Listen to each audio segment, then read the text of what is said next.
5, 4, 3, 2, 1.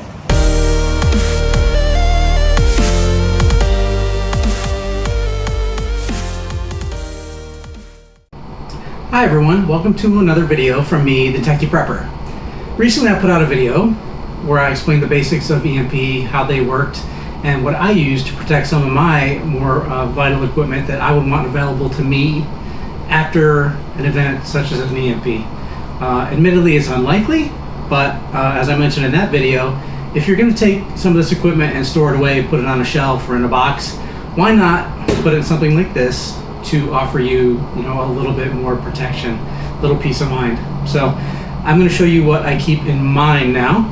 And like I said, these are items that I would want available to me if there's a large-scale EMP event and it knocked out, electronic networks, cell phones, power grid, anything like that, where you were left in a lurch for, just the basic necessities such as, power and communications, that type of thing. So let's get right into it so we don't take too long here.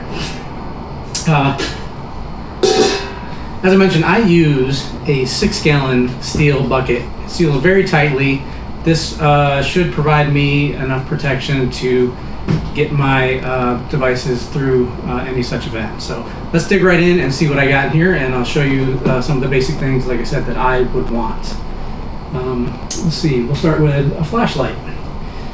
If you have a halogen bulb or a krypton bulb or a regular incandescent bulb, old style flashlight with regular batteries, you're probably fine to leave it out. There's no electronic circuitry or components in that, but LED is a light emitting diode. It is a diode, so there's a chance it could go out. I keep one in there just to be on the safe side. Definitely want a flashlight.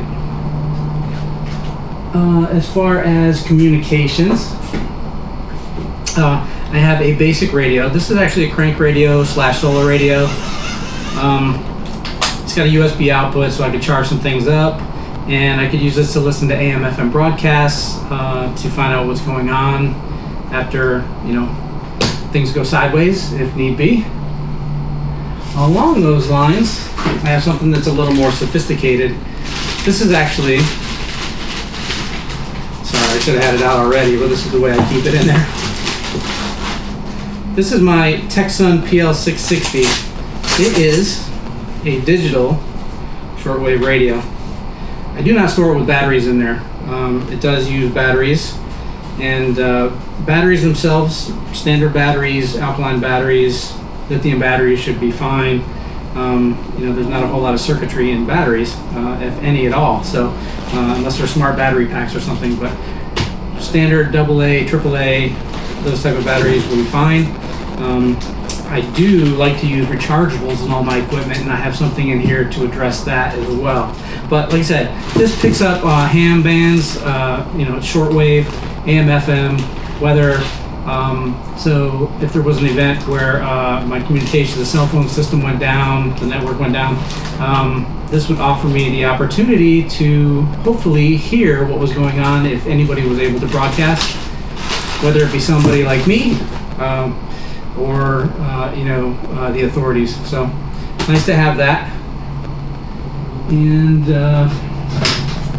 talking about communications, I normally have 4 of these in there, but I'm charging 2 of them up right now. They come with battery packs, and these are Bofang ham radios and GMRS, weather.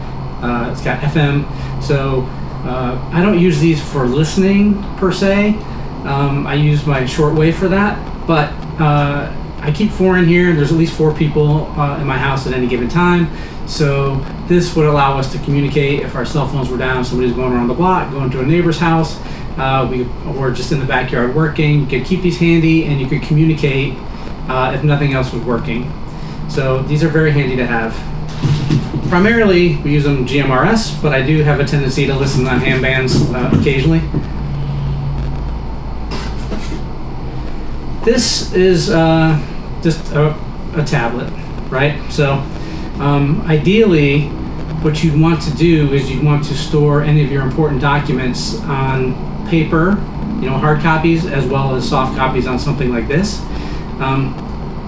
What I keep on here are technical manuals for owner manuals and maintenance manuals for generators.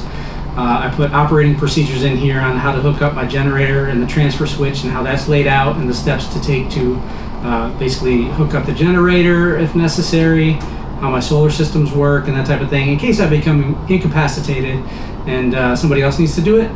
I also keep emergency medical guides in here and that type of thing, basic survival and prepper documents and books. And this does have an internal battery, and it does require some maintenance. So I will come out here when I exercise my generators every month. I'll come out here and it's in my calendar, so I get a notification, and that day or the next day I make time to come out and I check all this equipment along with my generator, so do it at the same time. But it's nice to have this. I also have a movie or two on here, so a little bit of entertainment there if you'd like that. And this is another item that I keep in here. Actually, there's two of them. So I keep, I was just talking about the manuals and stuff. I keep soft copies of them on here as well, in case I find a computer, one of my laptops makes it, or I have some other device to pull the data off. This is all my manuals and books and stuff.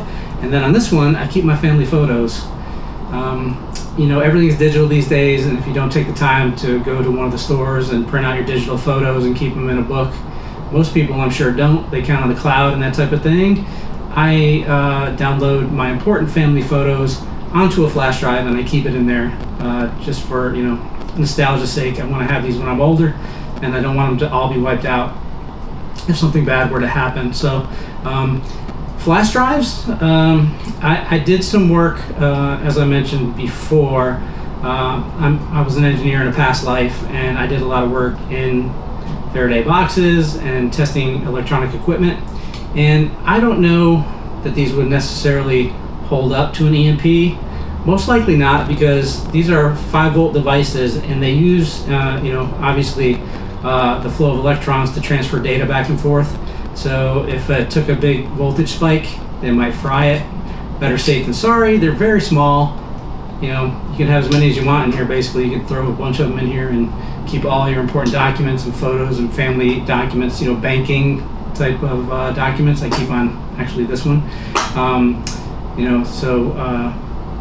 Bank records, accounts, and that type of thing on there. So it'd be good to have those. Hopefully the monetary system and banking system won't be wiped out completely if something ever were to happen, but it's nice to have that. Okay, so this is important, and probably a lot of people don't think of protecting these, but I have a slew of rechargeable AA and AAA batteries. The reason I have them is because my flashlights take them. All of my flashlights I have around the house take them. My ham talkies take them.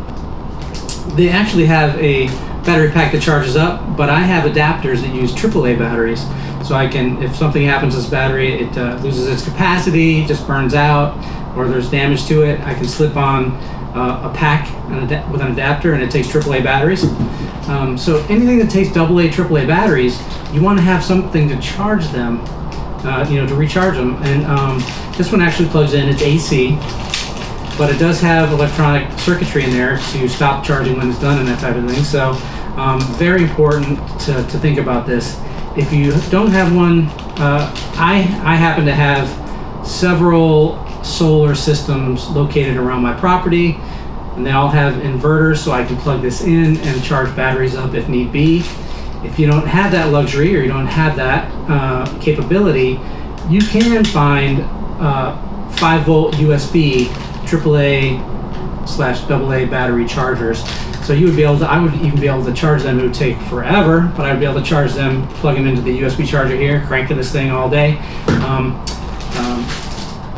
Or using my portable solar charger that I mentioned in another video. I covered that, so I could actually take that 5-volt battery charger, plug it into there. As long as there's sun, I'd be able to charge up the batteries, and I think those are going to be invaluable if there's ever a situation where we lose power completely for any length of time.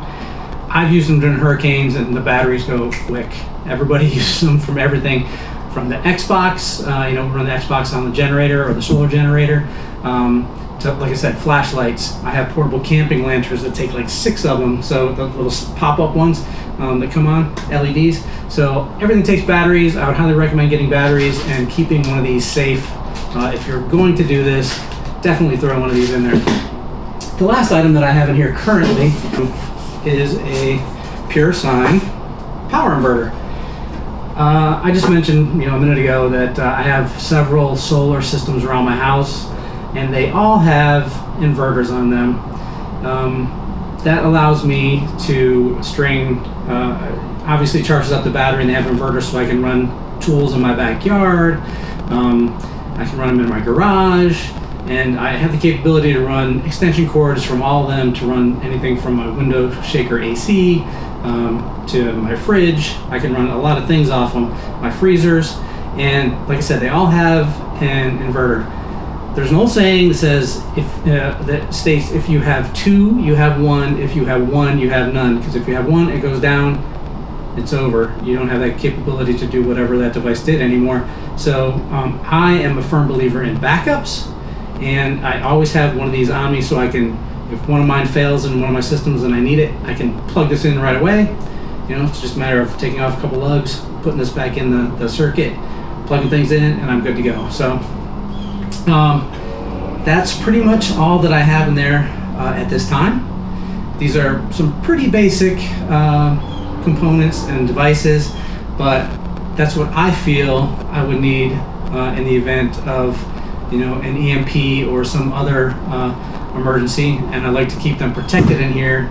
As I mentioned, the probability is super low that there'd ever be an EMP, but there have been in the past. And with today's political climate, you just never know. So better safe than sorry. That's what I have. I'm going to pack them back up. Thank you for watching my video. I appreciate your support. Links to any of the products covered in my videos can be found below, as well as a link to my website, thetechieprepper.com. On the website, I actually go into a little more detail, showing some basic schematics, more detailed photos, and that type of thing for everything that I cover within my YouTube videos.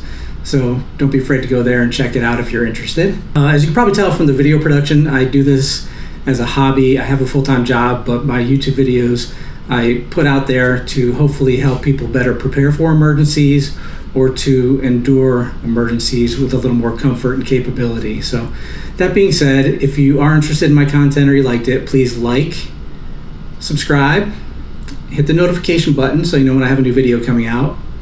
And also important is to share with friends, family, anybody who you think might be interested in this content and you might want to help out, like I said, to better prepare for emergencies. So that's all I have for now. Thank you again for watching. I appreciate it, and hopefully I'll have something cool to show you next time.